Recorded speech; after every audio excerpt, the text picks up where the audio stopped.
Are you afraid?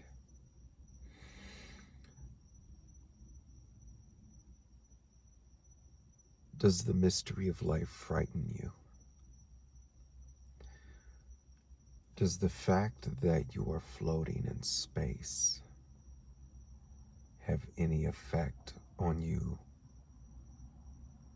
at all, in any way? The fact that you are revolving around a giant ball of fire that is so big it could fit 100,000 Earths inside of it.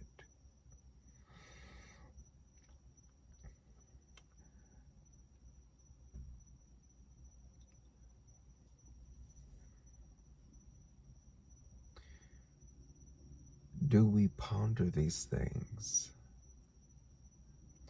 I heard one philosopher, or maybe it wasn't a philosopher, but I heard one person say, whether we're alone in the universe or not, either way is terrifying. Have we allowed ourselves to be so distracted that we don't consider that we're only here for a moment?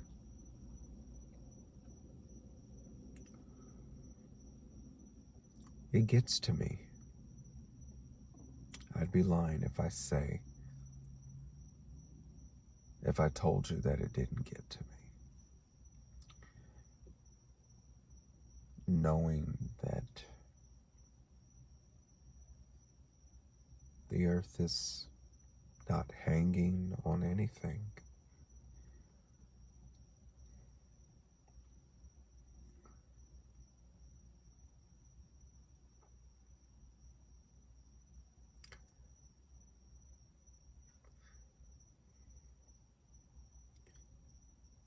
I guess you gotta be pretty distracted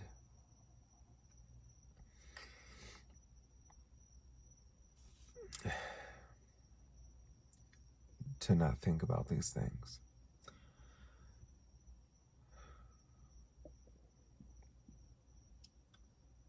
Earth is a lonely place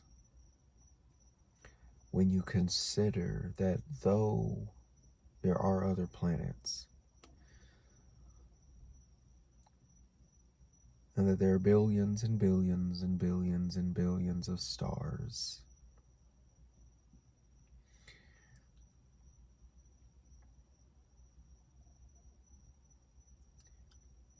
we're so far from all of it, and we're so small. I mean, there are stars that dwarf the sun. There are stars that make the sun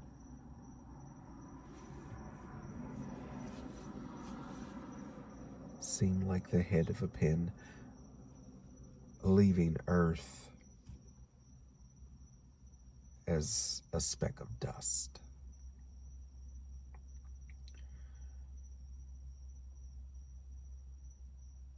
And in that vast space,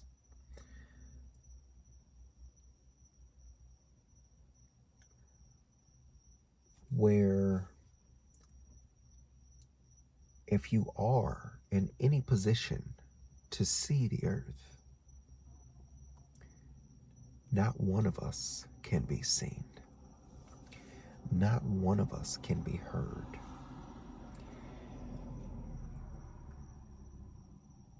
That's how small we are. That's how small we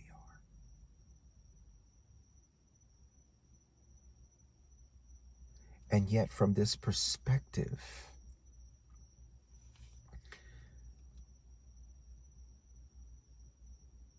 everything seems so big to us. The time we spend thinking about what we should wear and the eyes that we see looking at us that will hold us in this position, that will frustrate us and have us putting on 3 and 4 and 5 different outfits because of what others and how others might view us and see us and say about us. And those are the issues that will hold us in one spot before we've even left our bedrooms in the morning.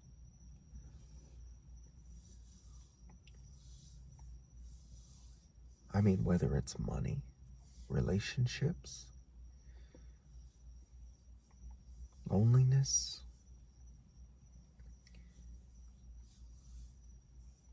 something as minuscule as a person cutting you off, or maybe you've spent so much time putting this homework together only to have your little brother or your pet or your computer not save it, and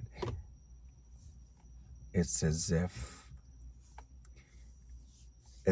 you might wish death upon yourself than to have to go through that all over again. I mean, we really, really do blow things up way out of proportion when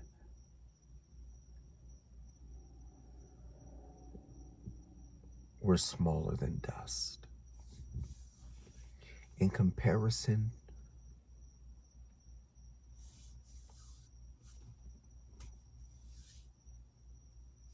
even to the sun,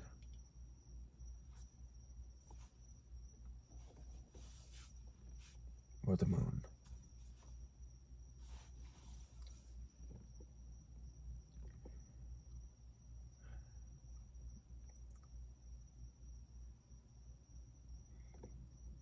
It's absolutely glorious, but at the same time, it's absolutely terrifying. And it's just such an enigma that God is mindful of us when He's created such magnificence. I mean, how do you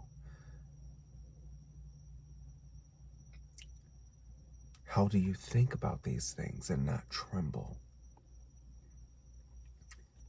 at how glorious He must be to create such a system, such science and mathematics and creation and life? How do we not tremble before Him? How do we not bow our heads? How do we not fall on our faces? How do we pump our fists at Him? How do we sin day in and day out before His omniscient, omnipresent, omnipotent holiness?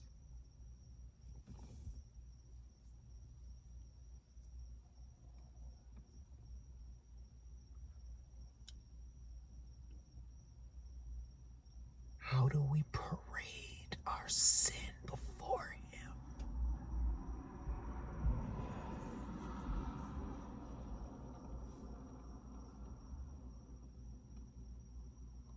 I don't understand.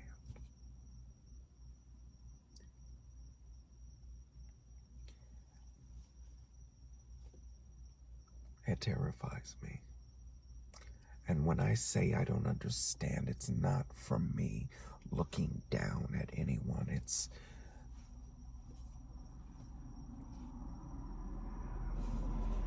from a level even beneath the most base human beings who have committed the most heinous crimes, because I understand I'm just as capable. God is so glorious. He has to allow us to believe in him. It's unbelievable. It's unbelievable. It's like the greatest. It's almost a crime to try to explain his glory and his majesty and his wisdom, to be able to set up such a system. You know, we love games like Animal Crossing, Harvest Moon. We love these strategy games. We love chess.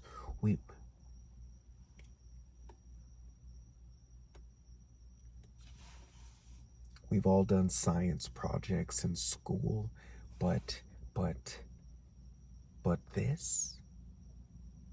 I mean, what is our art compared to the Most High God? How do we not tremble before him? He's so glorious. The next time you see a human being, whether you know them or not, whether you care about them or not, look at them. I mean, really look at them and think of the wisdom,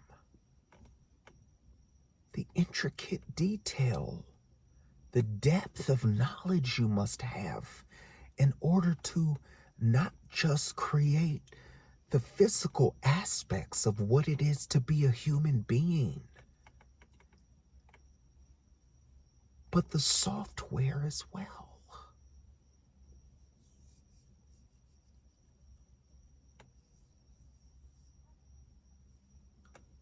The ability to reason and to think and to see and to hear and to smell and to taste and to expel our waste,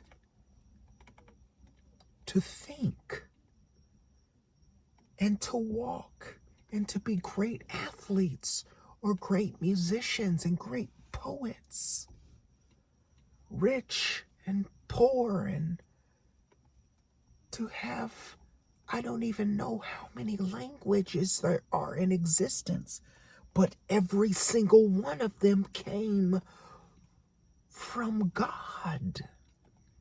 The variety in culture and food and music,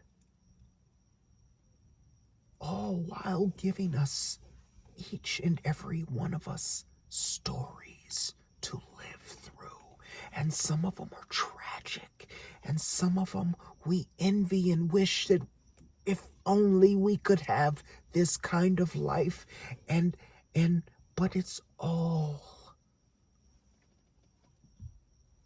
from the hands and the ingenuity and the wisdom and the power of he who hangs our planet on nothing. And if it dared to move even 1 inch out of order, out of the authoritative spot God placed it in, on the track that he has it on, every single life, every single creature on this planet would die, and it has stayed in its place. It has bowed before the Most High God, and we dare to not tremble before him. Who do we think we are?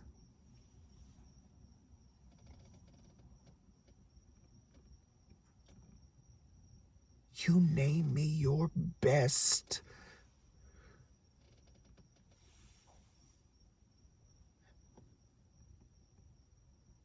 and he was just a thought on the mind of